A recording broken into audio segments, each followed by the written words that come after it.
Halo, assalamualaikum warahmatullahi wabarakatuh. Ketemu lagi dengan Bagus Johan Maulana SKM dalam video manajemen program kesehatan. Teman-teman, hari ini saya akan share materi bagaimana cara mendefinisikan masalah kesehatan. Beberapa saat yang lalu saya bikin video tentang pentingnya mengenali permasalahan kesehatan. Nah, sekarang bagaimana sih caranya mendefinisikan bahwa ini adalah sebuah permasalahan kesehatan?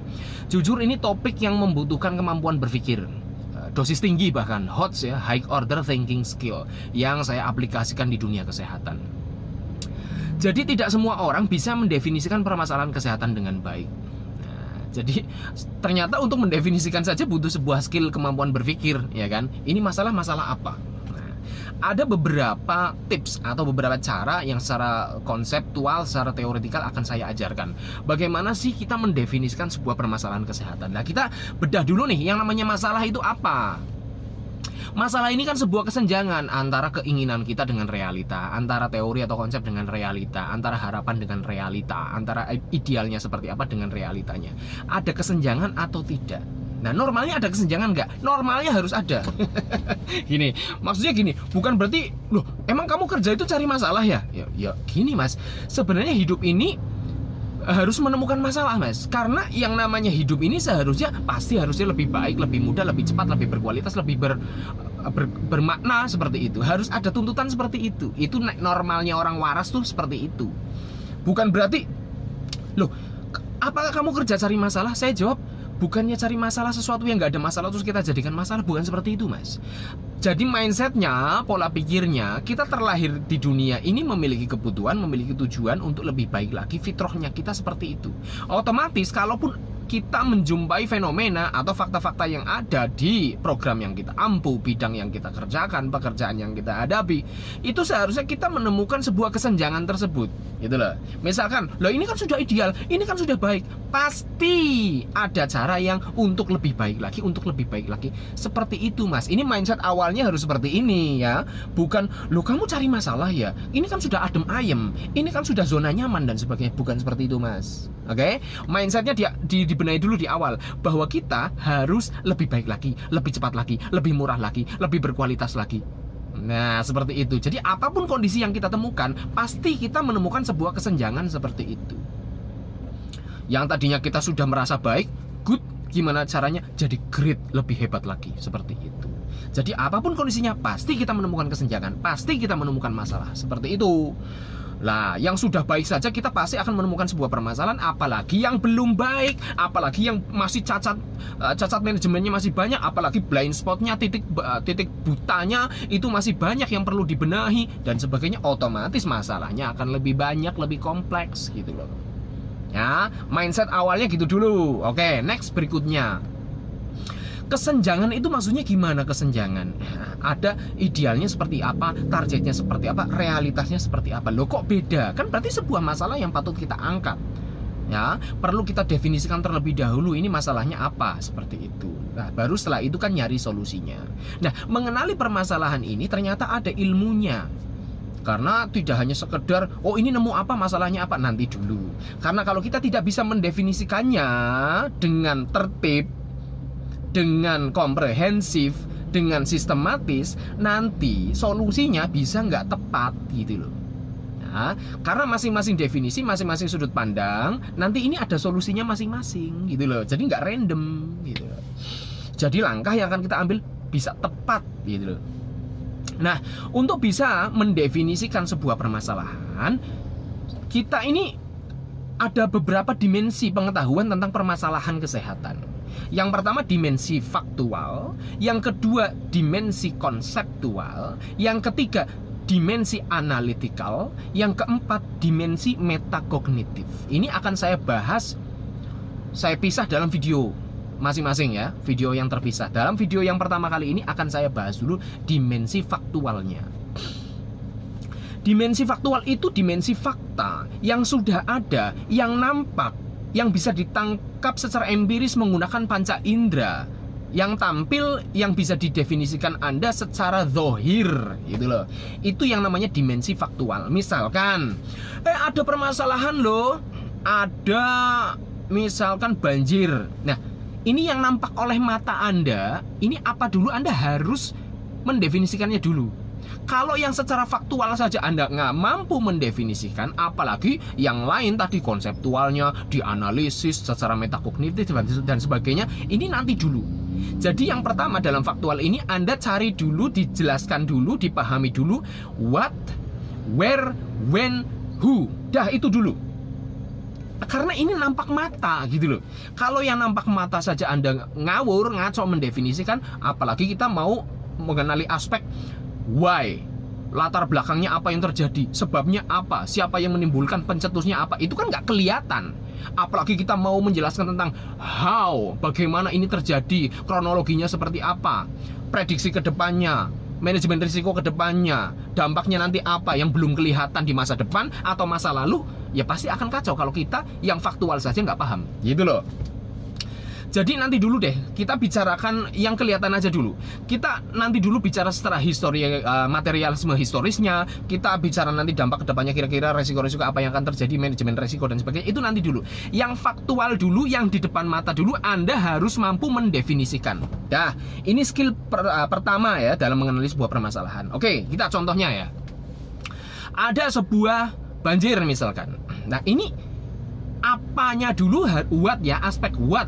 Banjir apa ini? Anda harus melihat, oh ini banjir, ada luapan air setinggi apa? Ya kan? Oh, setinggi 20 cm masuk ke dalam rumah. Rumahnya di mana? What? Di mana? Where? Di lokasi, misalkan Purpuk Utara, di RT RW mana, blok mana? Ya, what, where, when? Kapan Anda mengetahui kondisi faktual tersebut? Kondisi yang sedang Anda tangkap menggunakan panca indera yang Anda rekam dan menimbulkan kesan dan menimbulkan makna di persepsi Anda, ini kapan Anda mengetahui faktual itu terjadinya kapan? Karena kayak bencana saja bisa berubah-ubah dari menit ke menit, dari jam ke jam, dari waktu ke waktu bisa berubah. Apakah airnya surut, apakah airnya bisa naik dan sebagainya, apakah membawa material lain dan sebagainya. Jadi pengetahuan Anda tentang fakta itu kapan? Ini harus jelas, karena yang namanya fenomena bisa berubah-ubah seiring dengan waktu. Nah terus what, where, when, who ini siapa di situ yang mengalami, yang terdampak secara langsung saat itu juga. Kita belum bicara nantinya ke depannya apakah ada korban berdatangan, apakah ada bencana datang susulan dan sebagainya. Itu nanti, yang faktual saja dulu. Who ini maksudnya yang terdampak secara langsung detik itu juga Anda melihatnya. Kita belum ngomong who yang sebagai faktor pemicunya, apakah karena ini bencana alam, karena faktor manusia dan sebagainya penyebabnya, itu nanti dulu. Yang sedang detik itu secara real time Anda tangkap sebagai yang terdampak dari bencana itu, apakah ada manusia yang terdampak. Misalkan, oh masuk rumahnya si A, si B, si C, ya, oh menggenangi sawahnya si A, si B, si C.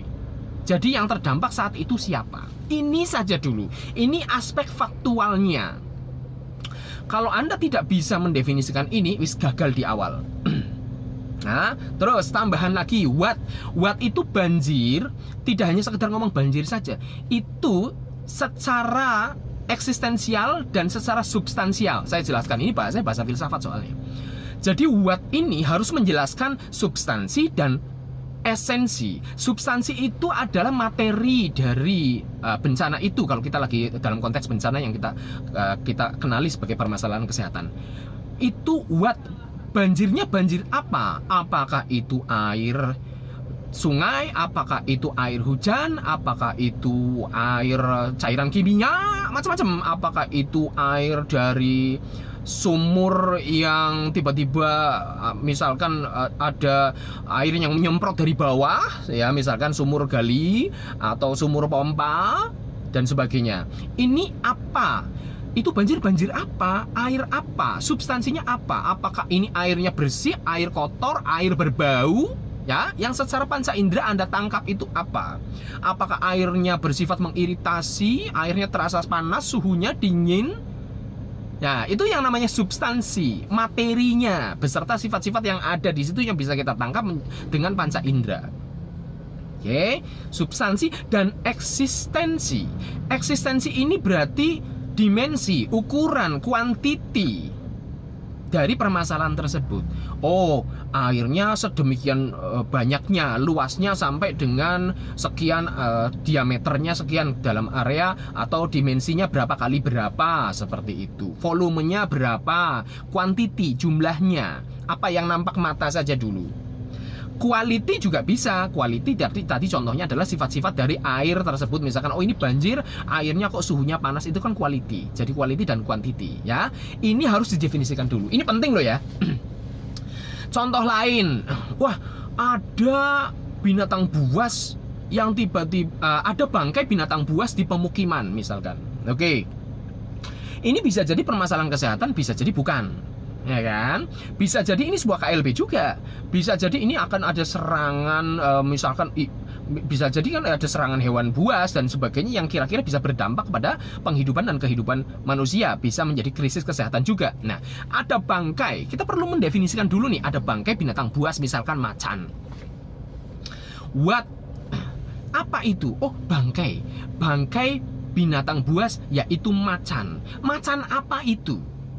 Macannya ini ukurannya seberapa besar? Ya, dimensi ukurannya, dimensi kuantitinya, warnanya apa? Bisa jadi nanti kan identifikasi warna, oh ini macan tutul, kayak macan apa kita nggak tahu. Nah, jadi apa? Wattnya ini harus jelas, kuantitinya, dimensinya, penampakannya, penampilannya, ya. Terus berapa macannya? Di mana dia kok mati, bangkainya ditemukan di mana saat itu, di RT RW mana, lokasinya di mana, ini where, terus when, kapan Anda melihat fenomena itu, menjumpai fakta atau terpapar faktisitas tersebut, itu kapan Anda menjumpai, oh tanggal sekian, jam sekian. Oke. Lalu who ini bisa jadi ini di lokasi rumahnya siapa, atau siapa yang terlibat dalam acara penemuan bangkai hewan buas tersebut. Misalkan yang menemukan adalah si A, atau ini Anda menjumpai bersama siapa, atau di situ ada warga siapa, gitu ya. Yang terlibat detik itu juga dalam fakta yang ada, yang saat terjadi saat itu. Kita nggak bicara yang kemarin-kemarin atau nanti dulu. Oke, inilah definisi faktual dari sebuah permasalahan kesehatan. Contoh lain, yuk kita bicara lain. Ada sampah, tumpukan sampah. Oke, secara faktual Anda harus bisa mengenali dulu. Ini tumpukan sampah, apa betul itu sampah? Itu sampah apa? Apakah organik, non-organik? Kalau non-organik itu apa saja?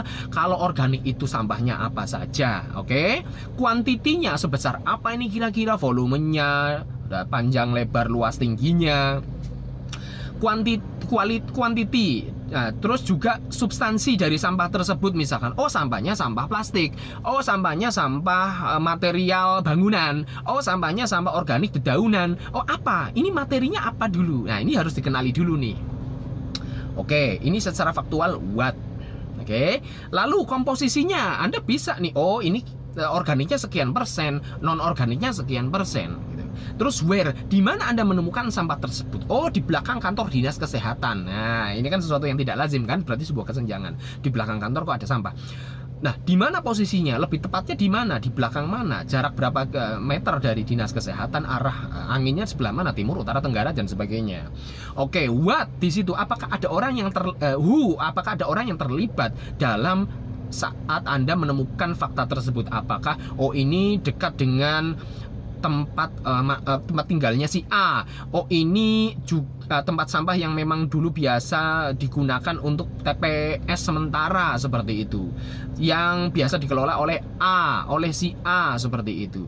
Atau who di sini bisa juga siapa yang Anda temukan juga bersama dengan tumpukan sampah tersebut. Ya, faktual ya. Nah, seperti itu. When, kapan Anda menemukan permasalahan tersebut. Nah, ini cukup ya. Who, what, who, where, when. Nah, ini saja dulu. Kita belum bicara why, kita belum bicara aspek kedepannya dampaknya seperti apa. Kita faktanya aja dulu. Pengetahuan mengenali, membedah suatu permasalahan yang faktual. Ini Anda harus mampu memiliki keterampilan berpikir seperti ini. Kalau enggak, wis dijamin nanti sesuatu yang nggak kelihatan mata tambah bureng lagi. Wong yang kelihatan mata saja Anda tidak mampu mendefinisikan, apalagi aspek yang tidak kelihatan mata. Ini sebenarnya sampah dari mana sih? Ini sebenarnya sampah, kenapa sih ada orang membuang di sini sih? Ini motivasinya apa sih? Mengapa kok sampahnya di sini bukan di sana dan sebagainya? Ini kan ya nggak kelihatan. Nanti dulu deh, itu jangan bahas itu dulu deh. Yang kelihatan saja Anda harus mampu mendefinisikan dengan rincian-rincian tadi. Oke, semoga bisa ini dijadikan latihan nih untuk bisa mengenali permasalahan-permasalahan yang ada. Ini sebenarnya bukan hanya masalah ilmu kesehatan saja. Semua permasalahan dalam hidup kita, dalam kelompok kita, dalam instansi kita, dalam kantor kita, dalam program kerja kita, dalam bisnis kita, itu juga kita harus mengenali permasalahan yang faktual dulu. Sayangnya, permasalahan yang faktual saja banyak yang blind, tidak mengenali, sehingga apa? Usah mengenalinya aja salah, apalagi solusinya dijamin tambah ngawur gitu. Terima kasih. Assalamualaikum warahmatullahi wabarakatuh.